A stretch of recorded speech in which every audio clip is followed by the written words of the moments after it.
மதுரை கோவையில் metro rail திட்டத்தை செயல்படுத்த முடியாது என மத்திய அரசு மீண்டும் மறுப்பு. போதுமான மக்கள் தொகை இல்லை என தமிழ்நாடு அரசிடம் விளக்கம்.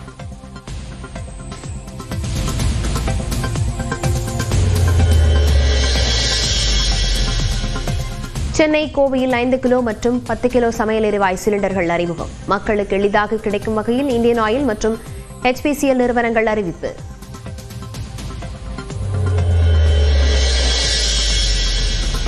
வினாத்தாள் கசிவு மற்றும் தேர்வு முறைகேட்டில் ஈடுபடுவோருக்கான சிறை தண்டனையை 5 ஆண்டுகளாக உயர்த்தும் மசோதா. 10 கோடி ரூபாய் வரை அபராதம் விதிக்கும் வகையிலான மசோதா நாடாளுமன்றத்தில் நாளை தாக்கல் செய்யப்படுகிறது. கேள்வித்தாள் கசிவு வழக்குகளை விசாரிக்க சிறப்பு பணிக்குழுவை அமைக்க மத்திய அரசுக்கு அதிகாரம். வழக்குகளின் விசாரணையை 2 மாதங்களுக்குள் நிறைவு செய்யும் வகையில் சட்ட திருத்தம் செய்யவும் திருத்த மசோதாவில் வழிவகை என தகவல். மத்திய கல்வி அமைச்சர் பொறுப்பை பிரகலாத் ஜோஷி ஏற்றார். தர்மேந்திர பிரதான் பதவி விலகிய நிலையில் கூடுதல் பொறுப்பாக கல்வித்துறையை கவனிக்கிறார்.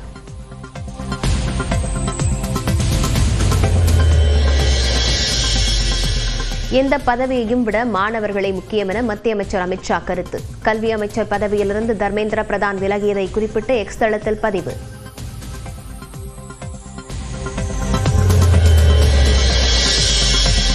ஜூலை 20 டெல்லியில் இளைஞர்கள் மீது காட்டுமிராண்டித்தனமாக தாக்குதல் நடத்தியதற்கு மத்திய அரசு பொறுப்பேற்க வேண்டும். உள்துறை அமைச்சர் அமித்ஷாவுக்கு மக்களவை எதிர்க்கட்சித் தலைவர் ராகுல் காந்தி வலியுறுத்தல்.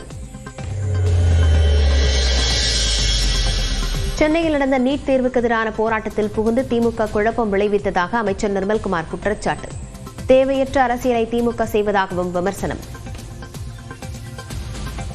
திமுக தேவையில்லாத வேலையா?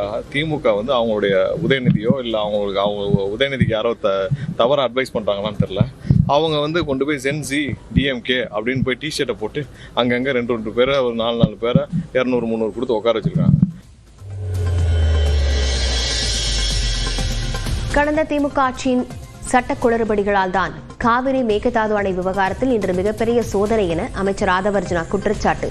திமுக ஆட்சியில் உரிய வாதங்களை வலுவாக வைக்கவில்லை என்றும் மு.க. ஸ்டாலினுக்கு அமைச்சர் ஆதவர்ஜனா பதிலடி.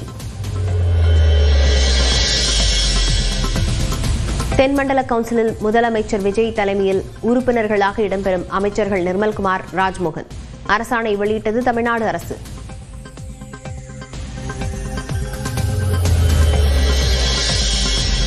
குதிரை பேர குற்றச்சாட்டில் சென்னை திருவல்லிக்கேணி காவல் நிலையத்தில் கையெழுத்திட வந்த முன்னாள் அமைச்சர் செந்தில் பாலாஜி மற்றும் சகோதரர் அசோக் இருவரிடமும் காவல்துறையினர் 2வது நாளாக விசாரணை. மேகதாது விவகாரம் தீவிரமடைந்து வரும் நிலையில் பெங்களூரு செல்லும் பேருந்துகள் ஹோசூரிலேயே நிறுத்தம். எல்லையில் கன்னட அமைப்புகள் போராட்டத்தை முன்னெடுத்து வரும் நிலையில் முன்னெச்சரிக்கை நடவடிக்கை. நீட் தேர்வை ரத்து செய்ய கோரி சென்னை சேதாப்பேட்டை மாளிகை அருகே போராட்டம். ஆளுநர் மாளிகையை முற்றுகையிட முயன்ற 100க்கும் மேற்பட்ட மாணவர்கள் கைது.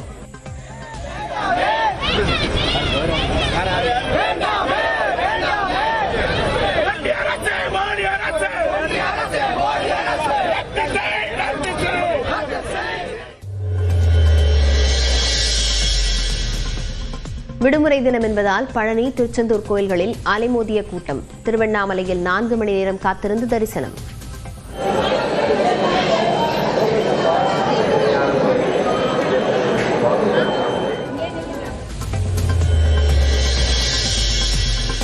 சிவகாசி அருகே சட்டவிரோதமாக செயல்பட்ட பட்டாசு குடோனில் வெடி விபத்து.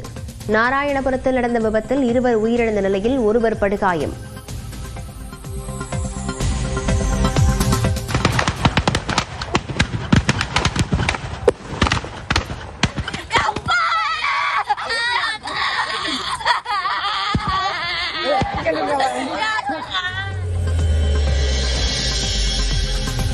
சிவகாசி அருகே பேரநாயக்கன்பட்டியில் உள்ள பட்டாசாலையில் தீ விபத்து. பட்டாசாலையில் அடுக்கி வைக்கப்பட்டிருந்த காகித அட்டையில் மின்கசிவு காரணமாக தீ விபத்து.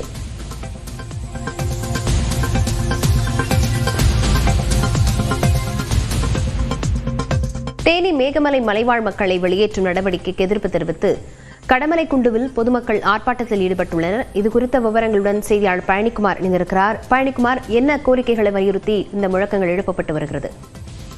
லாவண்யா, தேனி மாவட்டம் ஆண்டிப்பட்டி தாலுகாவிற்குட்பட்ட தும்மகுண்டு, மேகமலை உள்ளிட்ட சுமார் 6 ஊராட்சிகளுக்கு உட்பட்ட மலை கிராமங்களில் 98 மலை கிராமங்களில் பல்லாயிரக்கணக்கான மக்கள் வசித்து வருகின்றனர். இவர்களை புலிகள் காப்பகம் என்ற பெயரில் வன ஆக்கிரமிப்பாளர்கள் என்று கூறி அவர்களை வெளியேற்றும் நடவடிக்கையில் உச்சநீதிமன்ற உத்தரவை காரணம் காட்டி தற்பொழுது அந்த நடவடிக்கை மேற்கொள்ளப்பட்டு வருகிறது.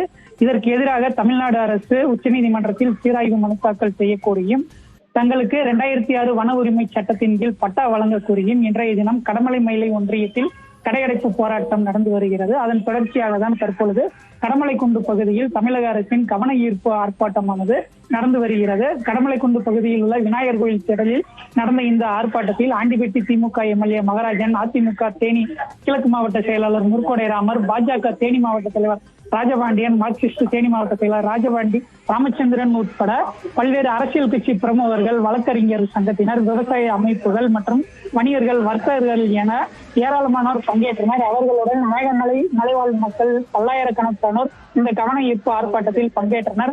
அப்பொழுது பல தலைமுறைகளாக வசிக்கும் தங்களுக்கு வன உரிமை சட்டத்தின் கீழ் 2006 வன உரிமை சட்டத்தின் கீழ் பட்டா வழங்க வேண்டும் எனவும் தங்களின் வாழ்வாதாரம் காத்திட தமிழக அரசு உச்சநீதிமன்றத்தில் உடனடியாக சீராய்வு மனு தாக்கல் செய்ய கோரி முழக்கங்கள் எழுப்பி அரசின் கவனத்தை ஈர்த்து இந்த ஆர்ப்பாட்டத்தில் ஈடுபட்டனர். லாவண்யா, விவரங்களுக்கு நன்றி பழனிக்குமார்.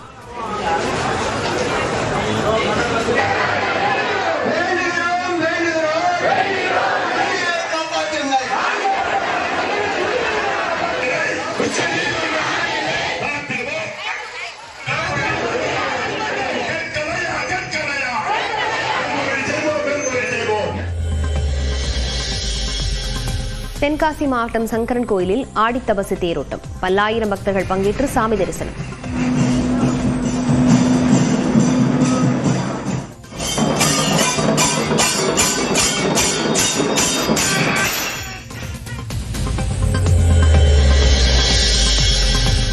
கோவை கோனியம்மன் கோயில் பணியாளர்கள், அதிகாரிகள் என 8 பேர் பணியிடை நீக்கம். உண்டியல் காணிக்கையை திருடிய புகாரில் இந்து சமய அறநிலையத்துறை அமைச்சர் ரமேஷ் நடவடிக்கை.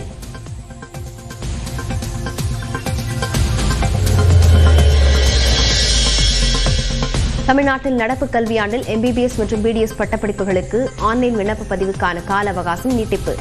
நாளை மாலை 3 மணி வரை விண்ணப்பிக்கலாம் என மருத்துவக் கல்வி இயக்குநரகம் அறிவிப்பு.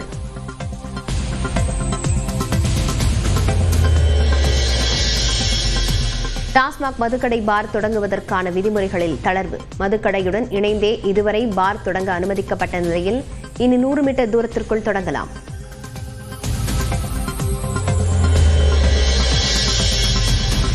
மேகமலையிலிருந்து பூர்வக்குடிகளை வெளியேற்ற எதிர்ப்பு தெரிவித்து கடமலை மயிலை ஒன்றியத்தில் முழு அடைப்பு. மலைவாழ் மக்களுக்கு வன உரிமை சட்டப்படி பட்டா வழங்க கோரி வணிகர்கள் போராட்டம்.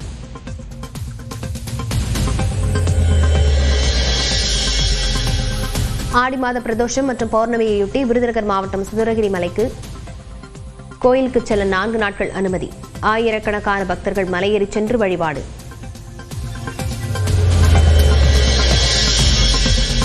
முதலமைச்சர் விஜயின் கர்நாடக பயணம் குறித்து தலைமை அதிகாரப்பூர்வமாக அறிவிக்கும். கும்பகோணத்தில் வேளாண் துறை அமைச்சர் வினோத் விளக்கம். ஆகஸ்ட் 3 முதல்வர் கர்நாடகா போறான்னு சொல்லிருக்கீங்க. ஆனா அமைச்சர் ராஜ்மோகன் அதுல அதிகப்பூர்வ தகவல் இல்லைன்னு சொல்லிருக்காங்க. தலைமை ஆபீஸ்ல இருந்து அதிகாரமா அறிவிப்பார். கன்னியாகுமரியில் வார விடுமுறையை கொண்டாட குவிந்த சுற்றுலா பயணிகள். முக்கடல் சங்கமத்தில் சூரிய உதயத்தை கண்டு உற்சாகம்.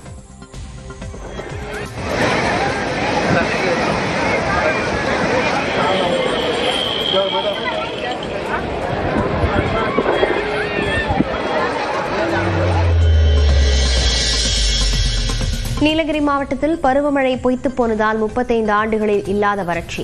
மலை காய்கறி பைகள் காக்க பணம் கொடுத்தும் தண்ணீர் கிடைக்கவில்லை என விவசாயிகள் வேதனை. 40 வருஷமா விவசாயம் பண்றேன். இந்த 40 வருஷத்துல இந்த மாதிரியான இதே கிடையாது. இந்த வருஷம் தான் ரொம்ப வறட்சி. வண்டி தண்ணி எடுத்து வந்துதான் ஓட்டிட்டு இருக்காங்க சார். அந்த வண்டி தண்ணி ஓட்டினா கூட வெயிலுக்குமே காத்துக்குமே ஒன்று ஈர நிற்கிறது இல்லைங்க.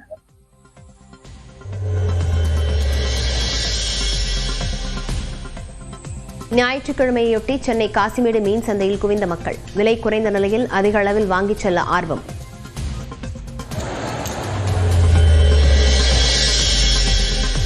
தமிழ்நாடு புதுச்சேரியில் 4 நாட்களுக்கு அதிகபட்ச வெப்பநிலை இயல்பை விட 4 டிகிரி செல்சியஸ் கூடுதலாக பதிவாகும்.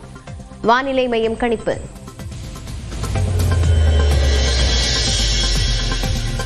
மேற்கு தொடர்ச்சி மலை மாவட்டங்களில் மிதமான மழைக்கு வாய்ப்பு. சென்னையில் மாலை அல்லது இரவு நேரங்களில் மிதமான மழை பெய்யக்கூடும் என கணிப்பு.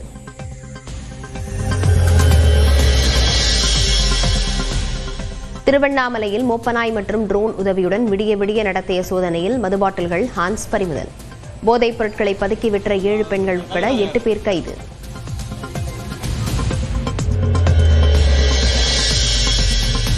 கன்னியாகுமரி மாவட்டத்தில் ரேஷன் கடையின் கதவை உடைத்து புகுந்த யானை கூட்டம். அரிசி, பருப்பு உள்ளிட்ட பொருட்களை சாப்பிட்டுச் சென்றதால் மக்கள் பீதி.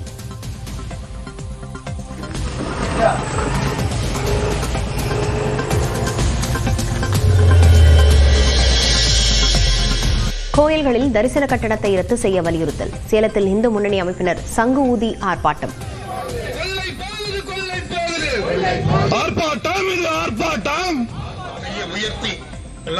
ஒரு செகண்ட் அந்த வீடியோ